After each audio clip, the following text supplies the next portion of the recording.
The nonprofits can help. With just a small dash of the nonprofits straight from the Free Thought Library on the 15th of November 2017, you too can eliminate those pesky gods. Our secret formula is used by the Atheist Community of Austin, a nonprofit educational organization for the promotion of positive atheism and the separation of church and state. You can see what they have to say about the nonprofits by dialing their voicemail at 512-220-6561 or visiting their website at www.atheist-community.org. The nonprofits are colorless, odor-free, and broadcast every first and third Wednesday of each month from 7:30 to 9 Central Time. You can talk to other satisfied customers by following the directions at www.nonprofitsradio.com and joining the dazzling Nonprofits chat room. Soon you too can be God-free with just a little dash of the nonprofits. Thank you, Dennis. Hi, everybody. Hello. There we go. Here we are in the middle of November 2017. Yeah. Who knew we'd make it this far? 2017 is coming to a close, and the world goes on. Yeah. Mm-hmm. Yeah. Yeah. Yeah. Yes. I just have to say this from time to time. Remember at the end of 2016 when people were griping about how bad 2016 was? Uh-huh. Good times. Quaint. 2017 says, hold my beer. Yes. Exactly. Woo. Anything to report other than our normal stuff that we always do on the show?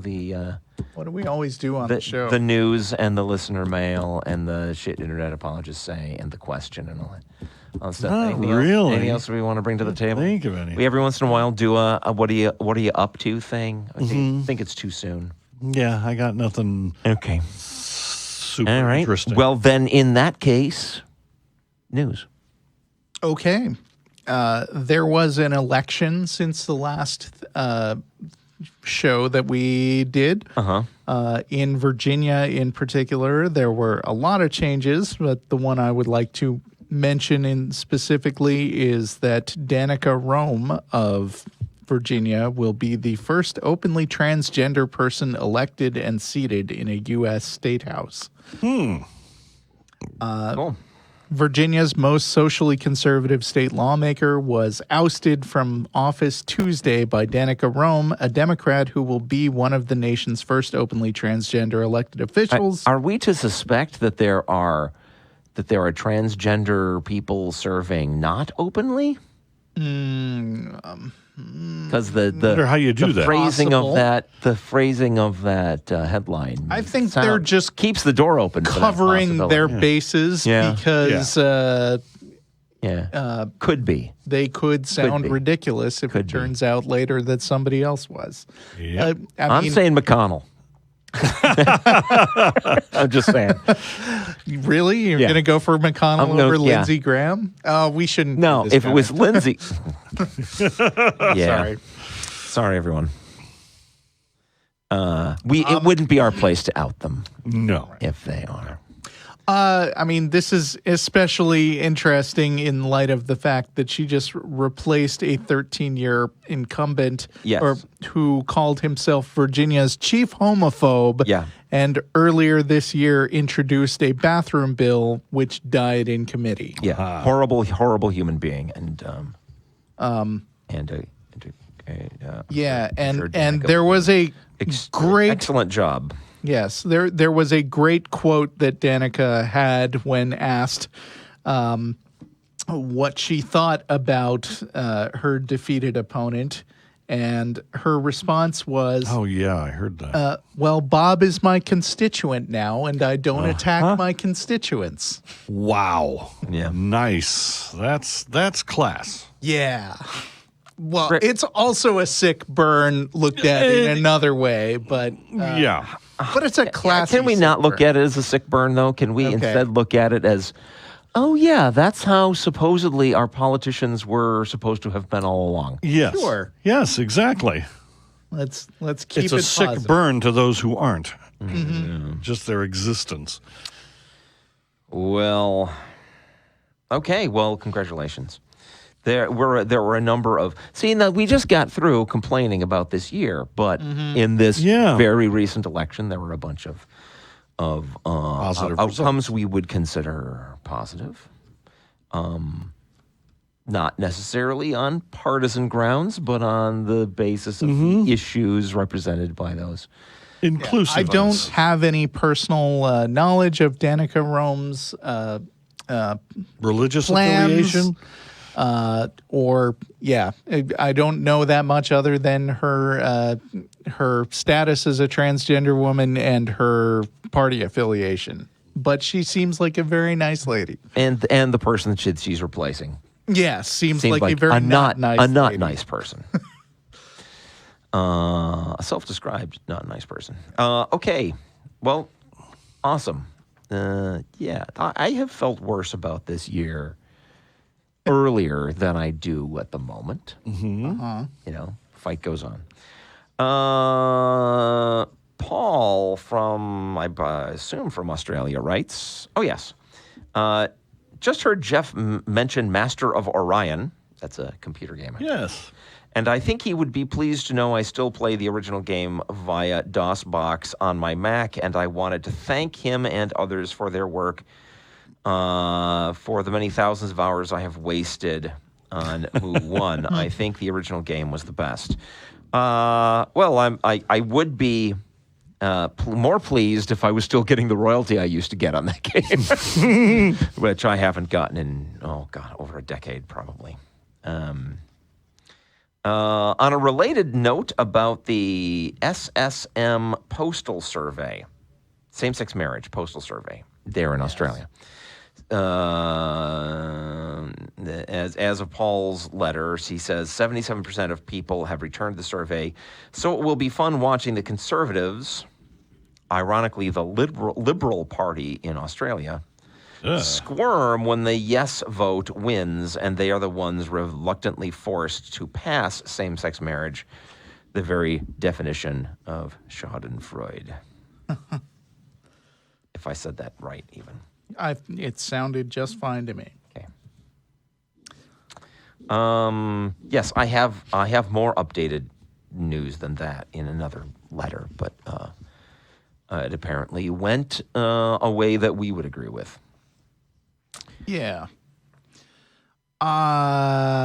Let's see. Dennis, how do you feel about people that tell you they're still playing some game you worked on over 20 years ago? Well, I get a lot of that because I did Ultima, and there's lots of people still playing Ultima and stuff. You get more of that than me, but you've sort of positioned yourself. I never got more royalties, so it doesn't matter to me. It's great. I'm glad they're enjoying the game. Sure. That's awesome. Sure. Yeah.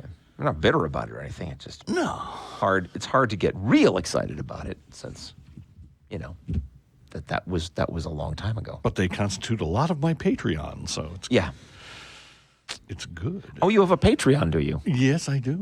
Is that Denis Loubet at Patreon? What is it? www.patreon.com/Denis Loubet. With one N. Yes. Not everybody might know. I didn't know there were N's in Loubet. Well, there are 3 silent N's. I don't understand all these people called Dennis. I don't.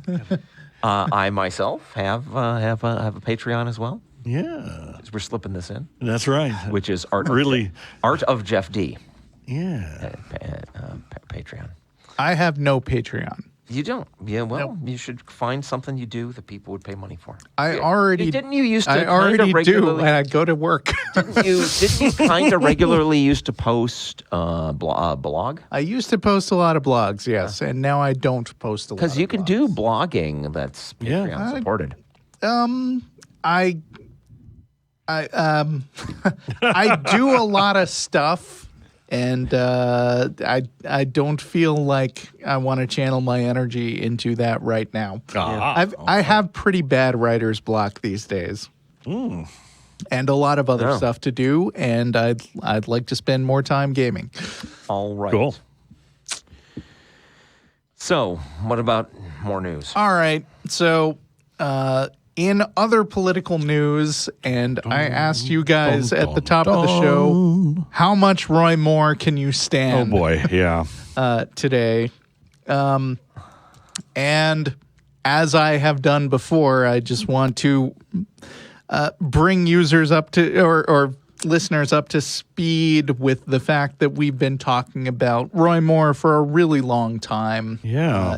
He was on the national stage sometime in 2001, which is pretty close to when this show began, as someone who had put up the Ten Commandments in his courtroom. He was a judge at the time. You shouldn't call him a judge anymore because he had his judge status revoked over his frequent transgressions of the law. In particular, they tried to get his they told him to remove his Ten Commandments monument from the court, and he refused and actually snuck it back in the middle of the night and had, I think, tax felon Kent Hovind, right? I think so. Film him and put it on the internet. So that's some background for Roy Moore, who won a primary recently. And since that happened... Oh, my gosh. I'm looking at the headline you're about to read. Go ahead. Okay. I last time I heard it was 2. 2. Okay. The headline is, a 6th woman has come forward accusing Roy Moore of sexual assault. Man, a lot happens in a 24-hour news cycle. Yeah. Another woman has come forward to accuse Republican Alabama Senate candidate Roy Moore of sexual misconduct, sharing her story with AL.com. He is a Alabama Senate candidate. Uh-huh. She is the 6th woman to accuse Moore of inappropriate sexual behavior, and the first whose alleged encounter took place after Moore was married to his current wife. The woman, Tina Johnson, told AL.com that she met Moore at his law office with her mother in 1991 when she was 28 years old. There's a variety of that, which is inappropriate because he was dealing with her in an official capacity and also from a position of power, Right. being a judge. A lot of the stories the other 5 stories, many of them were worse because I think at least one of them was a 13-year-old girl who was being tried in his court, and he drove her around and touched her in inappropriate ways.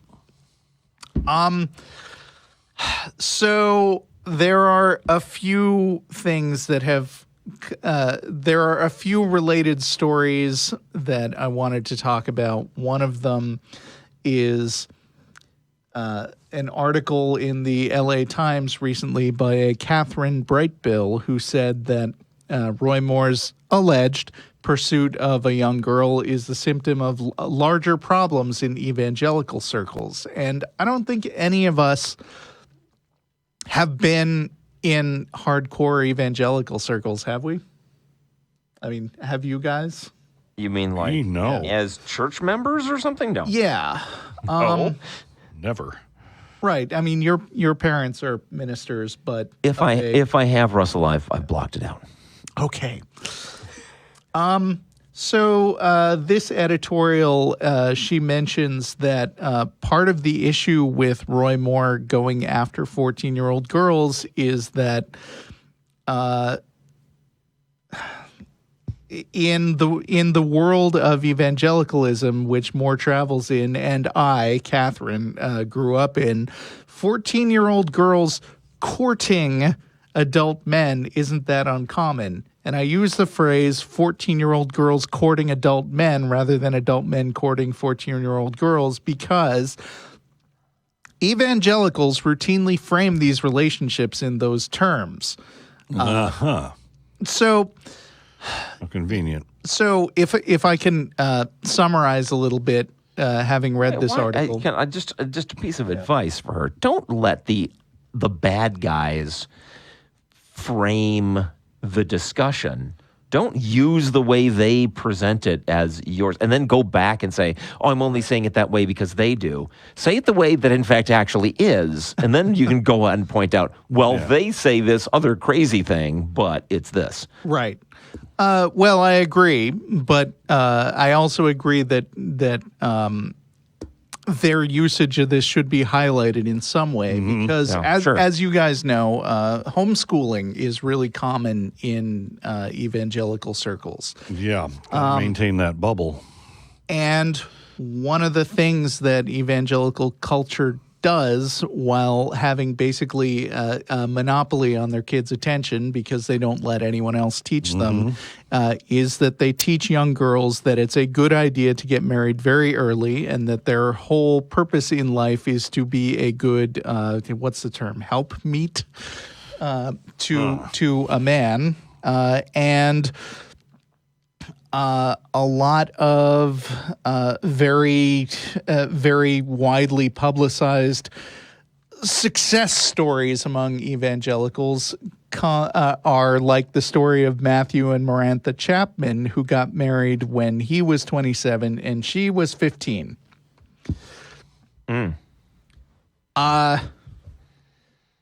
Duck Dynasty star Phil Robertson once advocated for adult men to marry 15 and 16-year-old girls and said, age 20 is too old. You wait until they get to be 20 years old. The only picking that's going to take place is your pocket. Homeschool leader Kevin Swanson, whose 2015 convention was attended by several Republican presidential candidates, defended Phil Robertson on his radio show after the story broke. Advocating for child marriage hasn't slowed down Robertson's career. And then the author tells a personal story about how, as a teenager, she attended a lecture on courtship by a homeschool speaker who was popular at the time. He praised the idea of early courtship so the girl could be molded into the best possible helpmeet for her future husband. Yeah. And finally, there was a survey that was done asking what impact the revelation that Roy Moore went after a 14-year-old would have on the voters.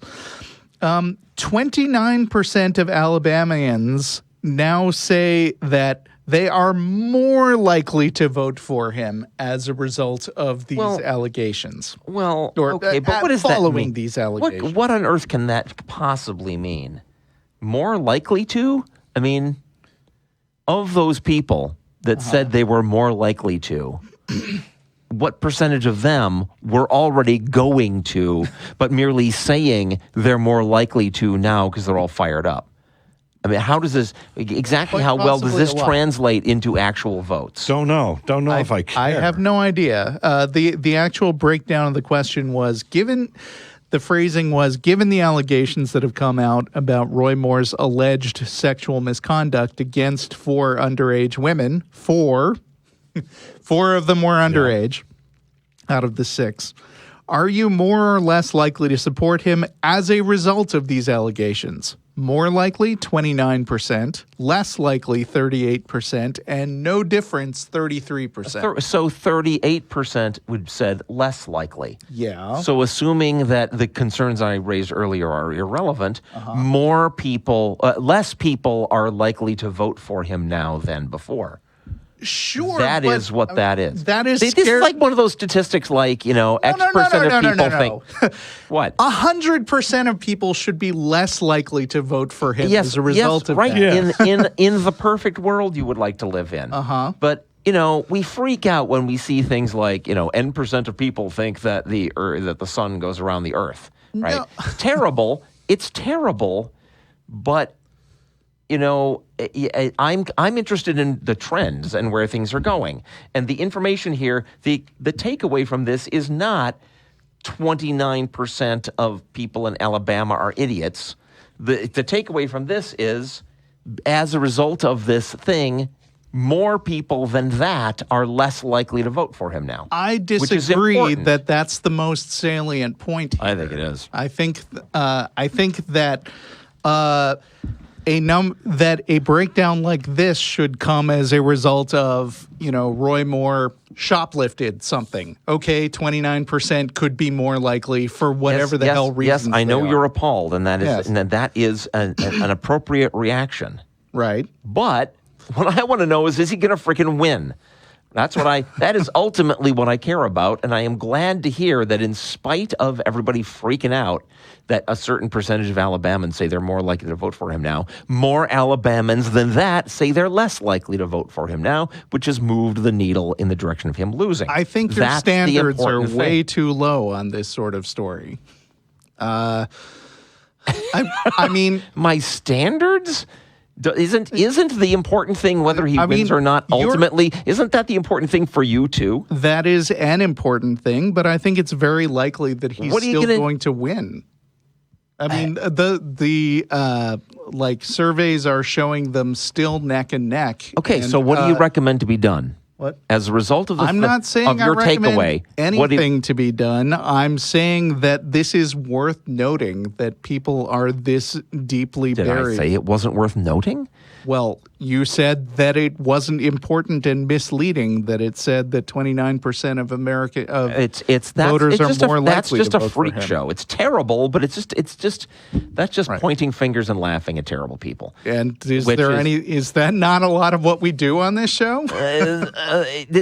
Just pointing fingers and laughing? No, I don't think that's what we do. I don't think we just. I think it's we an important also role. I think we also then look for ways to get ahead. And so that's the important thing to me about this story is that I would say the thing to do is if you're supporting the competing candidate, look at that number and go, let's keep fighting, because that should be encouragement and not just everybody getting demoralized because we have a bunch of idiots in our culture. I would like to say you could also take specific action, but I think that would be going beyond our purview as a nonprofit. Mm-hmm. Right. In the FIT spelling. Yeah. Okay. All right. Listener mail? I don't know why we got into a fight about that. It's very strange. Okay, so back to listener mail and back to the Australia survey on same-sex marriage. Kane from Sydney, Australia writes, the results of the Australian same-sex marriage postal survey are in. 61.6% said yes. 38.4% said no. Now, I could change this. I could put the headline, 38.4% of Australians are against same-sex marriage. And we could scream and yell. No. It's so terrible that they're not the same thing. 38.4% of Australians are against same-sex marriage. No, that is not remarkable in the same way that 29% of Alabamans are more likely to vote for a candidate as a result of sexual allegations is remarkable. I think you're spinning the story. No. How many of those people do you think, if you sat them down, would say, so what you're telling me is you're more likely to vote for him because he had inappropriate sexual conduct? That's what the question says. They're more likely to vote for him because they think he's one of theirs under attack, and that for them that is more important than what he has done. Like the fact that 38% of people are still against gay marriage is not a surprising movement in trends. In fact, that number has steadily declined over years and years. And I think a shift away from Roy Moore among his potential voters is an important trend worth noting. I think that is worth noting, but it's not worth dismissing the story. Don't laugh about it. Let's do a whole show on just this. Okay. Yeah, but let me talk to you about statistics for a second. Sure.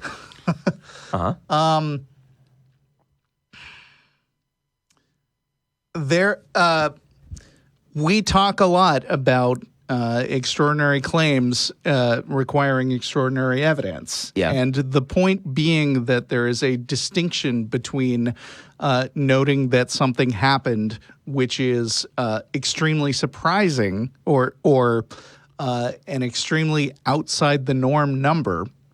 Let me give a better example. If a story came out saying that 10% of people exposed to something that previously was regarded as harmless wound up with cancer, would you think the story there is, but 90% of those people don't have cancer? I would say if there was a study, and in the study something was found to shift your risk of cancer 5% away from your normal chance, I'd say that's the important thing. Okay, but I mean, if 10% of all people there exposed to this thing had cancer, Yeah. like it's not a, I think, appropriate reaction to the story to say, but look at the 90% that don't have cancer. That's way more than 10%. Like That's the raw not at all what numbers- I'm doing. I feel like it is. Well, you are mistaken because Okay. that is not at all what I'm doing. I am trying to draw attention to the shift in the numbers. You are trying to draw attention to the drag element of the people who were already going to vote for him, who are still going to vote for him. Yeah, because and I if you think were the to- important if thing you is were that to less say- people are going to vote for him now. Is that not important? Of course that's Okay. important. But Great. if you Let's were move to on. say, if we were to say blindly a candidate was accused of having sexual relations or of soliciting sexual relations with an underage girl, the fact that there was a shift away from him would be a no-brainer. The fact, I mean, So it's good grief. All right, let's move on. We're not gonna be on the same page about this apparently. Okay, I'm just tired of all news stories that ultimately boil down to X% of people are idiots. Yes, they Well, are. they yes, they are. are. Now let's work on improving the situation because just having a freak show about those people being idiots is to me utterly uninteresting. I think Other facing than, up other to the than as fact, the motivation to try to change it. Well, And I the do part think of it's the changing it motivation is to making change sure it. those people don't win elections, and Yeah. therefore that element of this story is what interests me. Let's move on. I'm sorry. Do you want to? You can have the last word on this. go ahead. All right. So, Kane from Sydney, Australia. 61.6% said yes, 38.4% said no. 79.5% of the population participated, which is high for Australia, he notes, and ridiculously unbelievable for the United States Oh, yeah. for participation in anything. Now we just have to hope that Parliament actually goes ahead and changes the law and don't bring in some watered-down version of same-sex marriage. Right, because as I understand it, this was not a binding thing, just an expression of the will of the people. Right. Okay, well, I'm glad to hear that Australia, that's 61.6% of 79.5% of Australians came down in favor of same-sex marriage because it's dumb not to have that. Okay. Yeah. So so that's enough for now of Roy Moore. of stories that are infuriating and exhausting. So we got a submission from our friend Arlo Pignati, who submitted a story that's just weird. Okay. So according to this headline in thehindu.com, a Muslim man was killed by cow vigilantes. Cow vigilantes? Yes. Not vigilantes that are cows, I hope. Apparently not. Vigilantes that have the superpowers of cows. Cow. Hello, I'm Cowman. Or cow themed. Yeah, like Batman. Cow-themed vigilante. I can lactate a lot. Cowman and calf. Moo him. What? Moo him. Yeah. Boomerangs. Okay. So I mean, this story involves a dead person, so it's not funny. Yeah. But Well, still. not very. But he's killed by cows, is what you're... No. That's the takeaway? Killed No? by vigilantes. All right, go on. The family of a Muslim man whose dismembered body was found on the railway tracks. Again, not super funny. No. Not now. Wait. You Has ruined it. claimed that he was thrashed and shot dead by a crowd of cow vigilantes when he was transporting 4 cows to his native village in Oh, these are Bharatpur. anti-cow people. No, those No? are pro-cow people, anti-people, people who are anti, I guess, the abuse of cows because they're Hindu and cows are sacred. Apparently, cow vigilantes are a Right. thing over there. So there are Can't people who try own to... cows. Let's see, the or deceased. You're not allowed to eat them or Well, yeah. do other bad things to them. He was a 35-year-old dairy farmer, and 2 of his acquaintances were taking the cows in a pickup truck to the village after purchasing them in Alwar.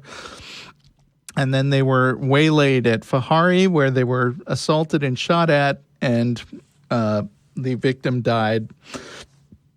And I want to see if there's more information about these cow vigilantes. A 55-year-old dairy owner from Haryana was lynched in April by another mob of cow vigilantes this year, which sparked nationwide outrage, which I think it should. Yeah. Although there were a lot of people who haven't been killed by cow vigilantes, so sorry. Right. Weird. Are cow vigilantes becoming more prevalent or less prevalent, Russell? Apparently more prevalent. Okay, that's the important thing. District Congress Minority Cell President Jamshed Khan, who led the protest outside the hospital in Alwar, alleged that the policemen present at the scene of the crime did not stop the attackers. There is a suspicion that the policemen might have joined the cow vigilantes in the assault, said Mr. Khan.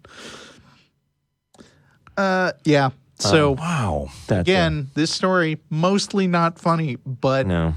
except for the part where there are cow vigilantes. Yeah. I want to know what they're thinking. Are they thinking they're going to take the cows and torture them? So they've got to rescue the Or cows? kill and eat them, and therefore they're chop this guy up.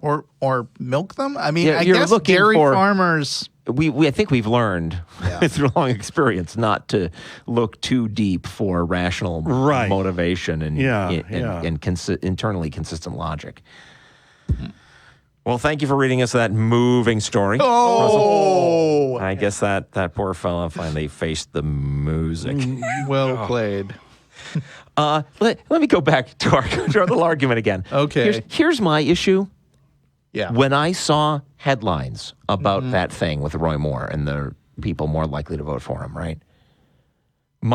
From just the headline, my impression was, oh shit, they're doubling down, and so he's more likely to win. No, I don't think That that's is what the headline. I think that is Okay. the impression the headline gave to me. I'm glad that you had the ability to read that headline and realize that didn't mean that, but I think that's the impression that it gives, and I don't care for that. I'd rather get that information more clearly. Well, I just thought Okay. the headline appropriately focused on the surprising part of the story, All right. because if the headline had just said smallish plurality of people are less likely to vote Count me for not more, surprised that by would not that. be a surprising Count me result. not surprised by that news, but concerned about the actual effects on the election. Okay. Okay, so, well, it's terrible about the cow vigilantes. Somebody should do something about that. Yes, they should. You don't happen to have a story on a flat Earth convention I do not. in North Carolina? Did somebody send that in? 'Cause we got a letter about it. I'm just curious. I'm just don't know. curious. And I'm sure people If are you don't coming recall, to that then from we'll assume no. Flat Earthers from all over the globe are coming there, I'm sure. There is indeed a Flat Earth convention happening in North Carolina. I don't know what the news is about that. Listener Brian said, I saw on the BBC News website that there was the first Flat Earth convention recently in North Carolina. Wasn't this one of the signs of the apocalypse? No. Why? No, because the apocalypse is not Why real. do people think the Earth is flat? Anybody know anything about this? And is it related to religion? It flies in the face of common knowledge. I know there's a dumb. Excuse me, conventional knowledge. Yes, I know there are dumb phrases in the Bible which seem to imply, because they didn't know any better. Yeah. Right. But I don't that the think Earth is that's flat. it. But is that what motivates modern day flat earthers? I think they want to. I don't know. I'm not one, and I haven't asked any because I've never met any. Read any but I'm articles getting about the impression that it's like they want to possess special knowledge so badly that they'll just latch onto this and say, "Okay, that's it. Boom." Right, like any other conspiracy theorist. Yeah, I think that's a good insight into what conspiracy theorists in general are all about, because it is a shot of endorphin or whatever. Yeah. That when you think, oh, most people believe this thing, but I have secret possession of this truth that most of them don't know, and they're all and I get sheeple. to tell them this, and if they don't understand it, well, I've come to expect that. Blah blah. They cast themselves as an underdog, and they're persecuted, and they get to feel all sorts of righteousness. Right. It's like, so they don't.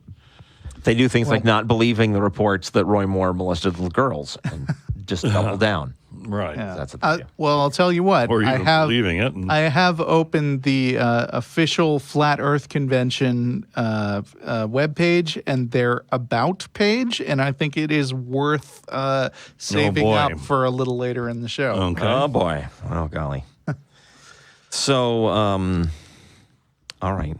Yeah, we haven't. I don't think any of us have. It doesn't sound like any of us have looked deeply into. Well, I do issue have of a flat small flat local. eartherism. I have a small local TV news story here, if you want. Not really. Okay, there's a Flat Earth convention, folks. I don't think we can really try to make a practice of attempting to educate ourselves at the moment we start reading a listener mail about a thing, right? Right. In that thing, we either already know some stuff we can say about it, or we don't, and we move on. And maybe we could talk about it later. All right.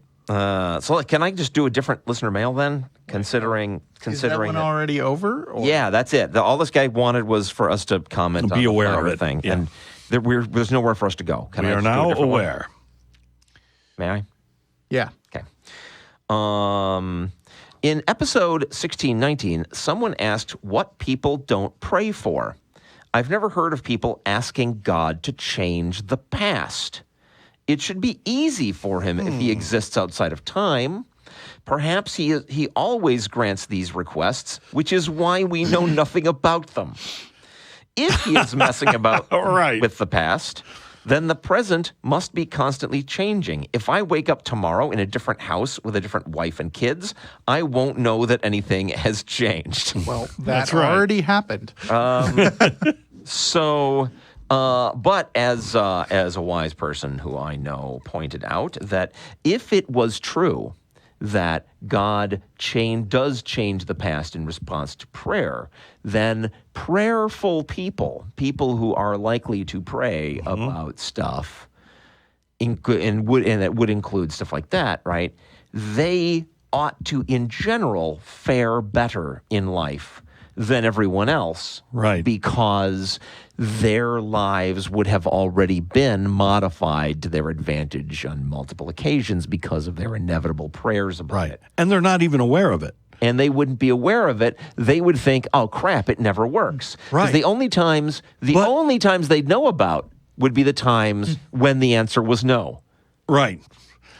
But they'd be going, yeah, I never, pray for the past to change, But that's because, my present is so awesome.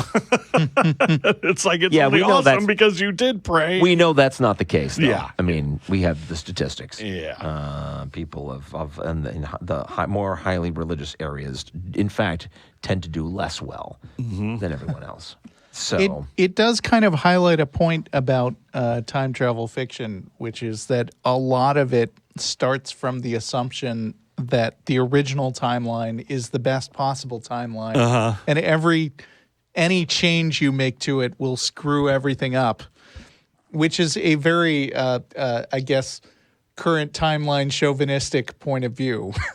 Yeah. I mean, like in Back to the Future, any change that happens, Biff is president of the world. Right. Oops, right. that happened. Well, it does make a more dramatic story if it's about things that were changed for the worse. Yeah. Right. A story about things changed for the better is going to be kind of boring. I thought it would be interesting to have a story where the original timeline was radically different from what we have today, but going back in time and messing with it ends up with what we have today. That would be a cool story. But I think that's been done. Yeah, I think. And I can't remember what it was. Orson Scott Card. Oh, okay. Past Watch. Oh, all right.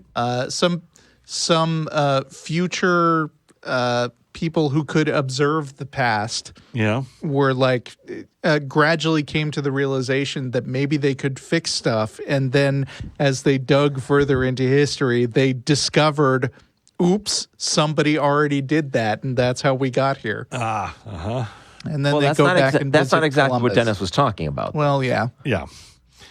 Right. Yeah, people would go in the past and have it so we end up with Trump as president. I mean, Right. something insanely unlikely occurred. And then they go, well, we're just happened. going to have to leave it now. He screwed everything up so Screwed bad. everything up Yeah. so bad. We're not going to mess with it anymore. Right. Yeah. Okay, so thank you, Andy, for that intriguing question. It does seem thank you, indeed. that maybe we just misunderstand what Christians mean by God being outside of time, though. Uh-huh. Right? Yeah. I mean, they don't seem to think that means God is in some place where he's in a master control room with all the little TV screens, and all the TV screens are showing simultaneously different moments in time, like it's all happening at once to him. Right. Right? They don't seem to see it that way. And so No. I don't understand why they even go there. They bring up the outside of time thing as an excuse for What is it? what? It tends to props up as a counter argument. Some counter argument to against- something. What is it? I can't remember. He exists outside of time. They have to go it's, there. It's because is it the free will thing? It might Is be. that he has to be he has to see everything at once so that he's not causing you to do what you do. He's merely seeing what you're going to do. Yeah, I think that's one of Is them. that it? But Because- there the you thing go. is, If he can't interact, you can say, okay, it's the duration of the universe is like a movie, right? and he's got the reel of the movie in his hands, Yeah. and all the frames are there in that Yeah. in that spiral, and he can look at it all at once. Yeah. And if he can answer prayers at all, then he is able to edit the movie. He is able and to if edit he is the able movie to edit the movie and he has the movie all in his hands all at once, why can't he go back in what would be before our time and make changes? Right.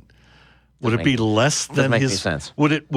It would be changing his plan. I think we're once again butting our heads up against the fundamental lack of imagination amongst religious people. But that's why this stuff is fun to talk about. It's uncharted territory. It's untapped conundrums. Okay. Thank you, Andy. Yeah. Okay. Yeah, it's you again. Back to Now Roy it's Moore. me again. More Roy Moore? Is there more? Is there more, Roy? Well, there is, but I thought I'd take a detour to Australia please. first. We just covered it in letters and with the outcomes and Yeah, everything. you read like 2 sentences about it. All right. Australia has said yes to same-sex marriage. Yeah. As reported in stuff.co.nz, which is a New Zealand publication. Years of divisive public and political debate came to a head on Wednesday when the results of Malcolm Turnbull's government's postal survey were announced by the Australian Bureau of Statistics. As you already noted, it was 61.6% in favor of marriage equality. Now, let's see. It is our job now to get on with it and get this done, the Prime Minister told reporters in Canberra on Wednesday. I say to all Australians, whatever your views on this issue may be, we must respect the voice of the people. We asked them for their opinion and they have given it to us. It is unequivocal and it is overwhelming. Well, that's a problem. What? Because that's mob rule right there. That's democracy. Now, if they had 61% against, would we say the same thing? It's time to do the will of the people. Well, they would be saying the same thing. Boo-hoo, that would suck. I mean, we would disagree with the results, but Yes, that we certainly happened. would. I mean, that sort of thing just happened in Texas. I mean, or sorry, not that specific thing, but I recently went to a town hall by a politician, and she was talking about the fact that while the United States Constitution has a couple of dozen amendments, the Texas Constitution has like hundreds of amendments. And the reason is that she told us the Texas legislature doesn't like to be held responsible for making decisions on things, and so they throw it open to votes by the general. Like, we had 7 constitutional amendments on the ballot just this November. Yeah, they were all horrific. Yeah, no wonder we're most of them were horrific. Some of them were just not very good. Yeah. But I mean, that's what a constitutional democracy is all about. You don't just vote the will of the people. Abnormal in the United States. But Dennis, it's not. We don't have democracy if we don't, at some level, have the majority view generally deciding things. It's a constitutional democracy if the majority view generally decides things, but there are limitations on it that keep it from doing things that are too horribly egregious. And nowhere in there is anybody at any point obligated to give up their personal views. Well, no, you're not allowed to give up your personal. I mean, you're not obligated to give up your personal views. So why is it suddenly mob rule? If there has been a majority expression of opinion on a thing, and the government is saying, okay, well, let's do that thing. Is that thing in violation of their constitution? As I understand it, it's going to be a change to their constitution. That's Australia. I don't know. All right. What their system. Well, that was, you seemed willing to jump in and say, call it mob rule it is, 5 seconds ago. If they're doing it just because the people say, favor it, then yeah, it's mob rule. Isn't that what voting is? Yeah, man. No. What? No. You vote for people. You don't vote on policies. You do vote on policies. We do it here in the United States. Yeah, we actually do that. I know. Like these constitutional, not exactly a good thing. That we had. Yeah. What, There's nothing in violation of our system of government when when a thing is decided by direct vote. Yeah, we can vote on whether black people that happens within our system too. Well, we can't. No, because that's that constrained by the Constitution. Right. That is why yes. And I mean, it's not because people are involved in voting. I mean, then what you're saying boils down to, Congress is mob rule because there's human beings that make the votes. Well, no. We also do that, like in the Atheist Community of Austin. We have a board of directors. Well, that is together every. We get together once a month, and we have a lot of really tedious, boring votes about, are we going to spend money on a thing, or are we not going to spend money on a thing? But it's a system that is common among governments and organizations all over the place. I don't think it is. Yeah, at some point, people do vote on things. So that's not the problem. Yeah. People voting on things is not the problem. The problem is if there's two kinds of complaints you can make. You can say that thing that got voted on was in violation of established rules, which say that no number of people can vote for that thing. That's your Constitution. Or you can say that thing, which may not be constrained by the Constitution, is horrifically bad, and we're against that. And then you can keep voting for that. And yes, the people on the other side, if the vote had gone the other way, right? Right now, the people on the other side who are against gay marriage in Australia will, I guarantee you, are up in arms complaining and working to try to get things to go their way. As we would be, where the people on our side of the issue would be if that survey had gone the other way. That's just the way it works. Wow, we're so contentious this episode. This is the most argumentative fighting show amongst one another episode. I just want to close this out by saying again, like as we discussed on the last show, this is not a binding vote. It is basically they threw it open to a vote. In order to, it was referred to as a survey, and they weren't expecting this many responses to the survey. Oh, really? But the survey is in no way requiring it to be law. It's sort of like Brexit in Britain.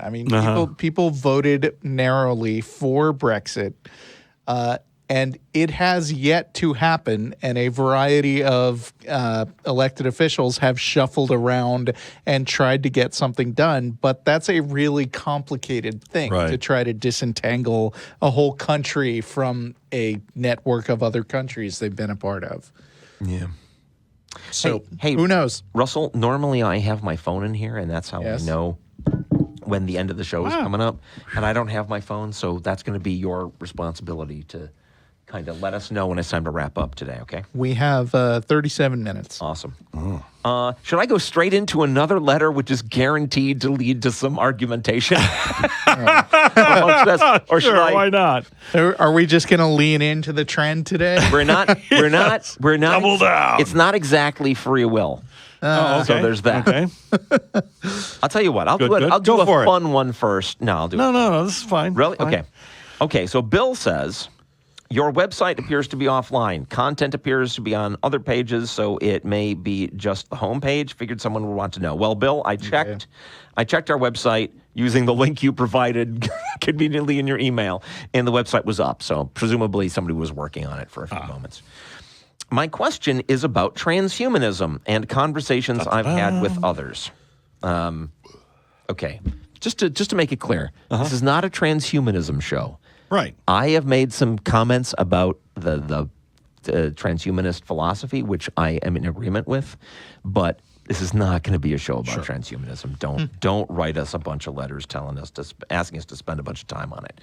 But they can ask. But we're going to do it anyway. This is a fun specific thing. Yeah. He said 2 things that always come up in my talks with others about this are uploading consciousness to a computer so people can live forever, and Star Trek transporters.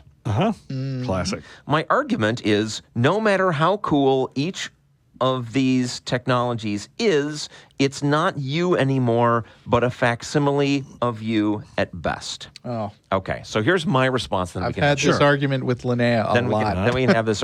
We can fight amongst ourselves. Sure. Bill, that's because you identify with your molecules. You think of the molecules that comprise your body as you. And that's not entirely unreasonable, considering that as we all know, souls are not things that waft around independent of bodies. You need a body in order to run a consciousness, right? It's just that anybody will do for running a particular process, right? Anything that's capable of running it. So that is what transhumanists are talking about. They don't identify with their molecules. They identify with the process that is running on their molecules. And as far as they're concerned, if you run that exact same process on a different processor, they're fine. Just like our website. Oh, good You example. would not say, Bill, that our website is now gone forever because the version of it that was running before stopped for a while and then we ran it again. No, it's the same website. It's the same. Of course, it may have been down because somebody was making changes to it, but never mind. It's more or less the same website. I looked, I couldn't see any immediate differences. And that's the point, that the important thing is that data. Yeah. And the process is embedded in that data and not the physical hardware. Right. Substrate is irrelevant. And I mean, one step further, somebody could have been making changes to it, but I think it would be fair to say it was still the same website, just updated. Just like if a guy has an arm lopped off or gets a new kidney or something, that is still the same guy. You don't even have to go that far. You are not the same from year to year. Right. Your mind absorbs new information. Your body gets new scars. And your molecules cycle out when you eat food. That is an excellent point. And you included both your physical body and your mind in that both change over time. Sure. So there is a question of the history of the thing to take into account. Yeah, in my view, the only thing that needs to be maintained is continuity. Because does that mean that? What do you think about the transporter problem then? Is there continuity? Okay. Yes, because the transporter takes time to transport. So when you're in the transporter, there's this kind of filmic dissolve from one location to another, which means you can sit there and think while it's happening and polling yourself to make sure nothing's changing in your brain. You know, you go, no, I feel just fine. I'm just seeing a different location fade into view. I don't know if I buy that. I've gone there now. Okay, yeah. I'm the same guy that was in the departure chamber. So then, are you saying, suppose instead of gradually transporting or reconstructing you, we make a copy. Or we generate like a file that has all your data in it. Right. And then we completely turn you off, and then we leave it off for a while. Right. And so you are not in the universe, and then we reconstruct you after that. Right. I'm not in favor of that at all. Yeah. What's the difference? I'm not aware of the transfer. I have no continuity at that point. That's the same as going to sleep at night and waking up in the morning. Yeah, well, no, the continuity of going to sleep and waking up in the morning is it's the same physical brain. There's two types of continuity. How do you know? There's conscious continuity. How do you know? How do you know? Oh, How yes, do you know I could entertain the fact that it's... if you woke up and you happen to be in... No, I've been Dennis? Replaced by an exact duplicate. That's fine. Don't bring in solipsism now and make it all crazy. If any night... Right? Yeah. The space aliens could come and replace your physical body with a duplicate. Right. Right? And you would wake up in the morning and you'd feel that you were exactly the same person. Yeah, but I wouldn't be the person who closed their eyes that evening. Okay. So that's the point that is an issue for you. So it's either physical continuity or conscious continuity. As far as I'm concerned, will serve to work. As far as I'm concerned, the issues that spring from this are more of a a language problem because our language is designed to work with our current situation where there's only one of you at a time, and that you have that continuity, and that is the expected way that things happen. And we just don't have a way of talking about variations on that, which I think if we had it, we'd be a lot more comfortable with these things. Going on with Bill's letter. People I talk with don't seem to understand or care that it is no longer them anymore, but a copy of themselves. I don't agree that that's the case. That you don't agree that it's only a copy of themselves, or that people talk about that? I think I don't necessarily agree with how Dennis is describing continuity, but I do think that the continuity is one of a pattern and not a physical medium. Like your webpage, or like the fact that I've still been playing Wolfenstein: The New Colossus, and I obtained that by entering a key and then downloading all the bits that describe the game. And I would say I'm playing exactly the same game as anyone else who has downloaded a different copy of that, even though our computers have no connection to each other. While I think it would be great to have something of myself live on, I'd rather it be me that is here now. Be the me that is here now. Well, that's so... Well, I'm sorry, but it's been a few weeks since you... Or if it's been a few days since you wrote that, then you're it's already not that the same you. Yeah. Right. There's the argument that, okay, you have nanomachines, right? And one every second, you replace a neuron in your brain. Right. When the first one's replaced, are you still you with a nanomachine as one neuron? Oh, sure, you're still you. How about two? How about three? At what point do you become do you become the scary copy? Now, let me say the thing that I have to say in support of Dennis's position. I am all in favor of uploading processes that maintain that sense of continuity. Mostly because I think if people are more comfortable with that, then of course. I mean, that's why I'm more in favor of upholstered seats on airplanes rather than wooden benches, right? Yeah. So that's fine, but but ultimately, I think the issue is a non-issue. Yeah, I require the dissolve, and Jeff doesn't. Am I wrong? Neither do I. Yeah. Am I wrong to not want to use either so that I can continue to exist as myself? Well, what do you mean wrong? You're not morally wrong. Right. It's a matter of taste, and you're welcome to your sense of it. But there's. I think that. I don't know if any of us will be around for this, but I think it's inevitable that at some point in the future, these things are going to be technologically achieved. Feasible, yeah. And the people that can't bring themselves to participate are going to be like the people that can't bear to carry a cell phone around now.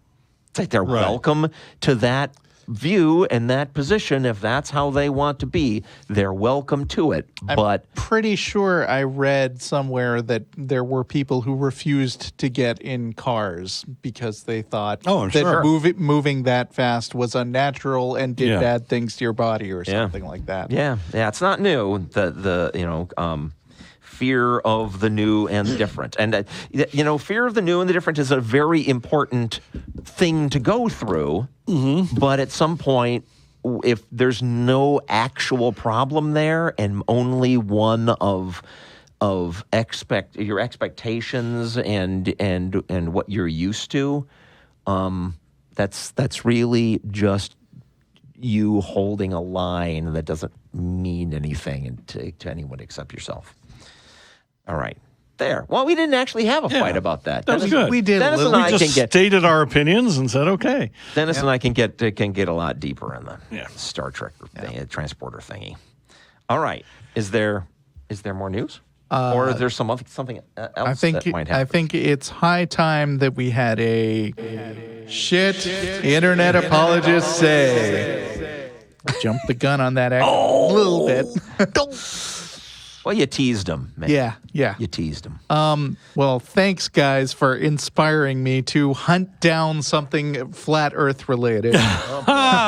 If you want to read We're more, going to have a go at the flat earthers, are we? yeah. If you want to read more about flat earthers and explore a little bit, I got to give them credit for one thing. They have a real easy to remember website. It's fe2017.com. Flat Earth. I thought you were going to say, if you want to read more about flat earthers, well, you can't, because that would involve, using the internet, which uses communication satellites, which just can't exist.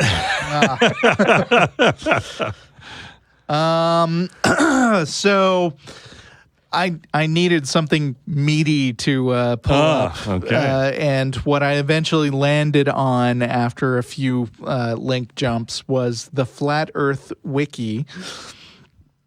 Oh, boy. Which has a frequently asked questions page. Does it? There are so many questions. Is one of them, what the hell is your problem? This was last this was posted on December 12th, 2008 by an administrator identified as Jack. So let's get right into it. Without further ado. General information. Is this site a joke? This site is not a joke. We are actively promoting the Flat Earth movement worldwide. There are admittedly several non-serious Flat Earth posters, but they're fairly easy to identify. Godwin's Law says otherwise. Okay. What evidence do you have? The evidence for a flat Earth is derived from many different facets of science and philosophy. The simplest is by relying on one's own senses to discern the true nature of the world around us. The world looks flat. The bottoms of clouds are flat. The movement of the sun. These are all examples of your senses telling you that we do not live on a spherical heliocentric world. This is using what's called an empiricist approach, or an approach that relies on information from your senses. Wow. Yeah. Got something That's to say? really insulting. All information is information from our senses. Yes. Mm-hmm. We may gather that information with machines, but then we're looking at those machines with our senses. Right. Yeah. And those machines are either more powerful duplications of our. It's neither of those are the word I want to use.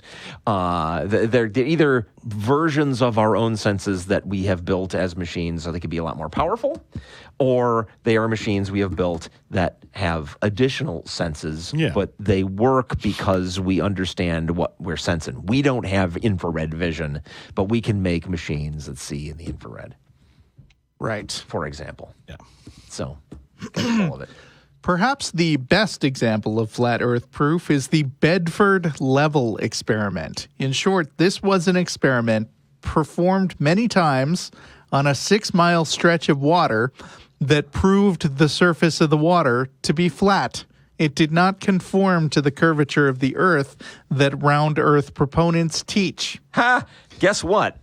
Yes. You know what I know about 6 miles? What? 6 miles is the distance to the horizon at sea level. Okay. I know this because as a gamer, I like to make maps, right? Using like a hex grid.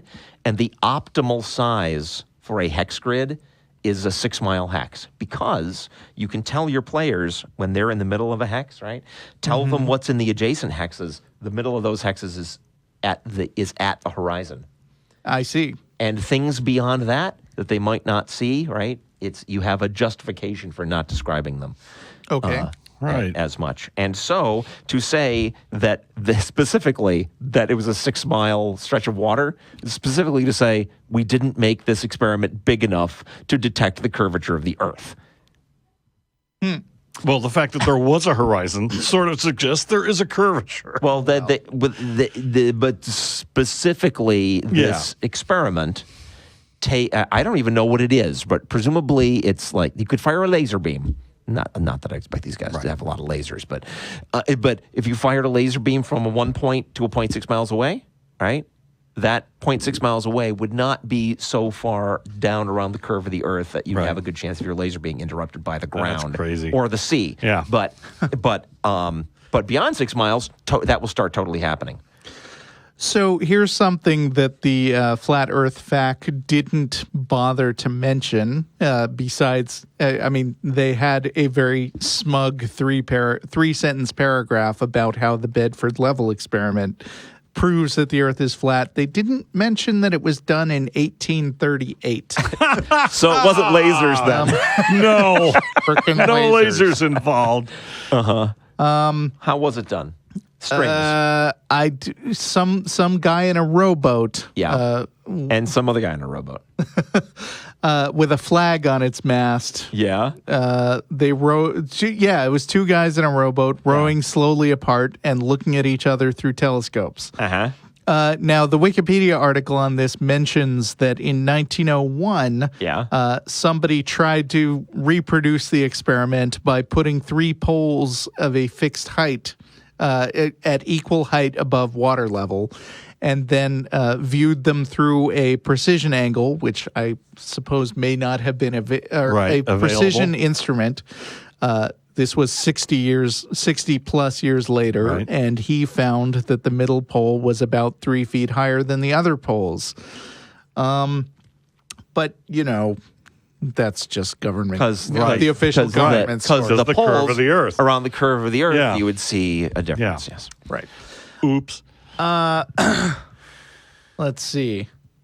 Yeah, so, this guy didn't happen to mention the year this was conducted. He just cites this as evidence. I have to assume that if you're a flat earther, you're also a moon landing denier. You kind of have to be. I have to assume. What about when NASA flew a ship around the moon? The moon is not mentioned in this fact. Yeah. Well, the moon can totally be round. But here's something that is flat mentioned. Earth. It's not. You need to go to fm2017.com for the flat mooners. People have been into space. How have they not discovered that the Earth is flat? The most commonly accepted explanation of this is that the space agencies of the world are involved in a conspiracy, faking space travel and exploration. Yep, they're moon landing deniers. Yeah, Wow. I think so. This likely began during the Cold War space race, in which the USSR and USA, he tries to give a childlike explanation of history.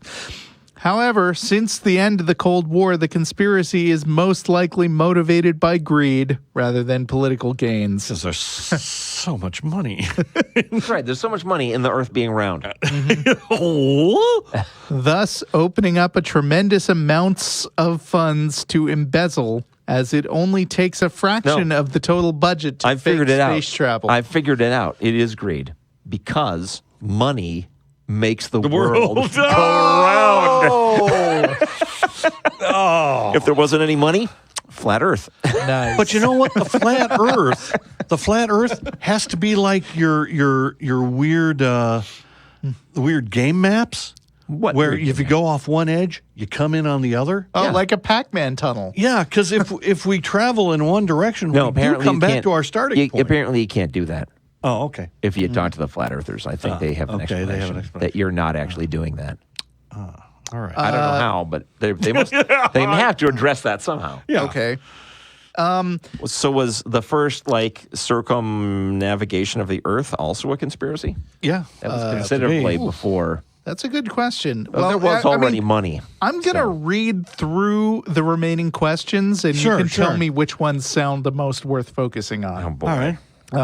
Question. There are many pictures on the internet and in other media depicting the Earth as being round. Why don't those disprove flat Earth obviously they're theory? faked. Okay, Obviously, yeah, that one's easy. Next. Geography and physics. How do you explain day and night cycles? No. Why doesn't gravity pull the Earth into a spherical shape? No. That's a dumb question. What does the It's Earth the look turtles.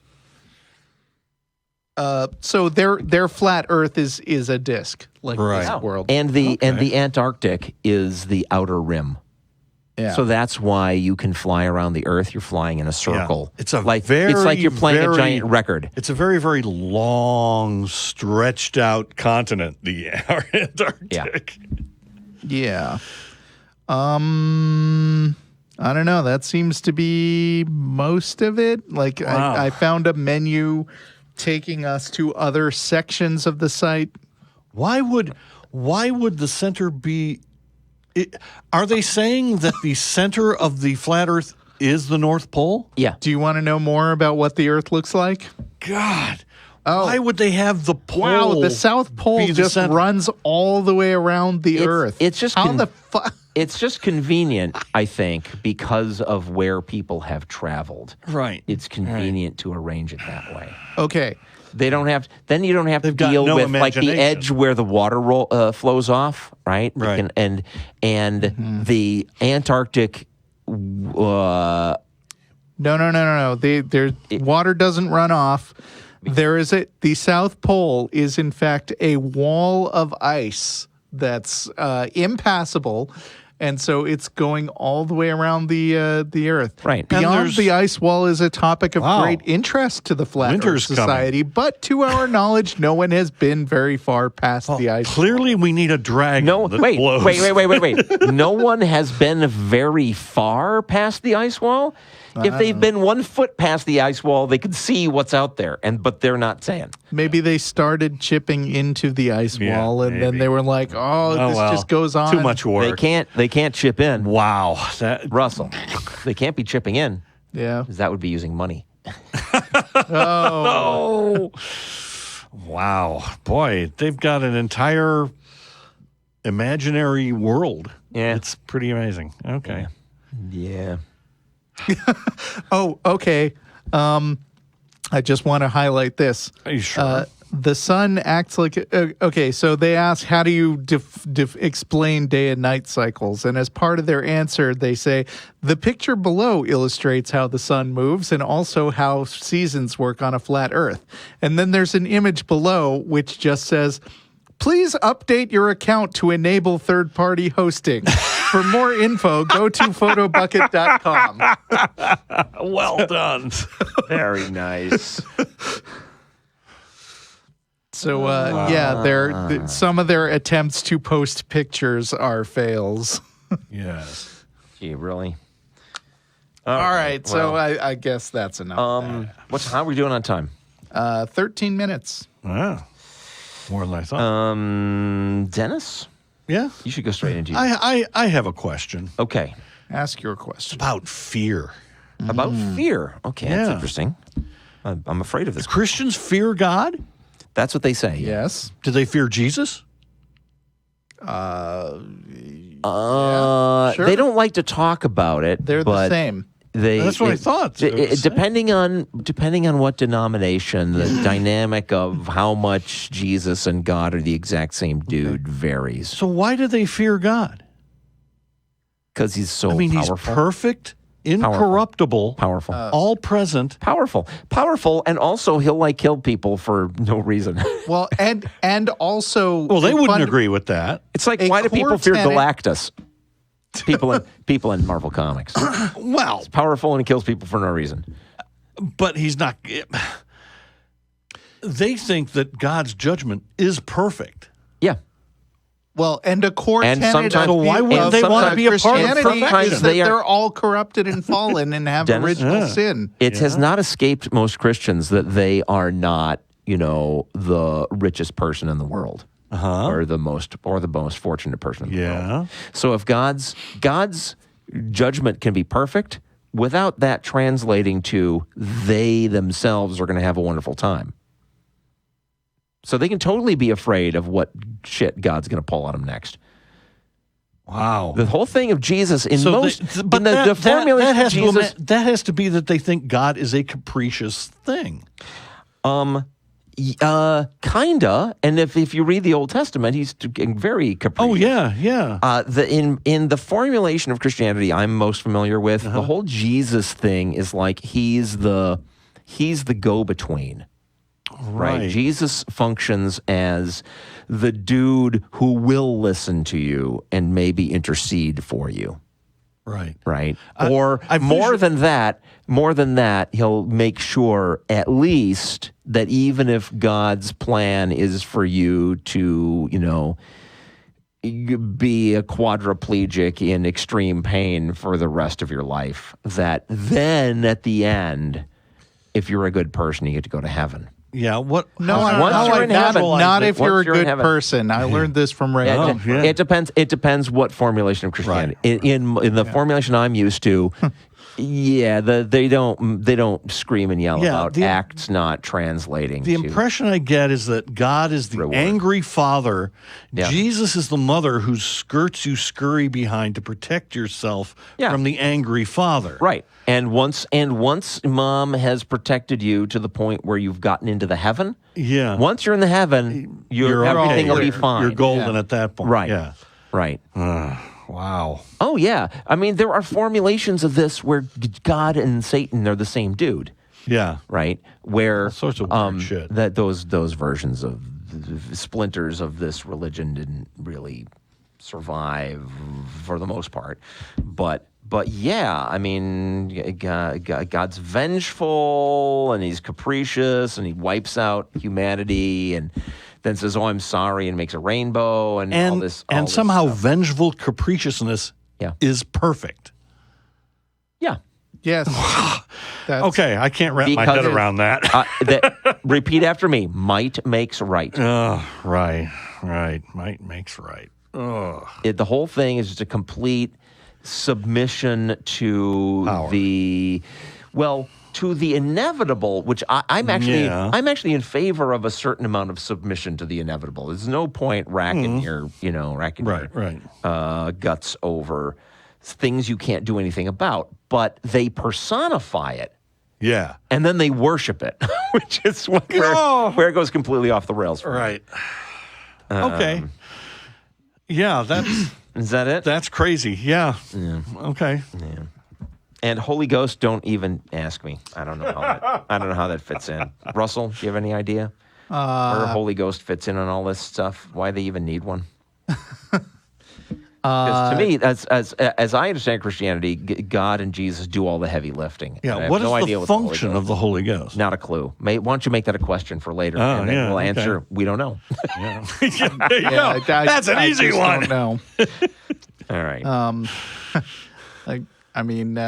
I only can think of comedy explanations of the Father, the Son, the Holy Ghost. And also, I think the Trinity is, in general, extra biblical fan fiction.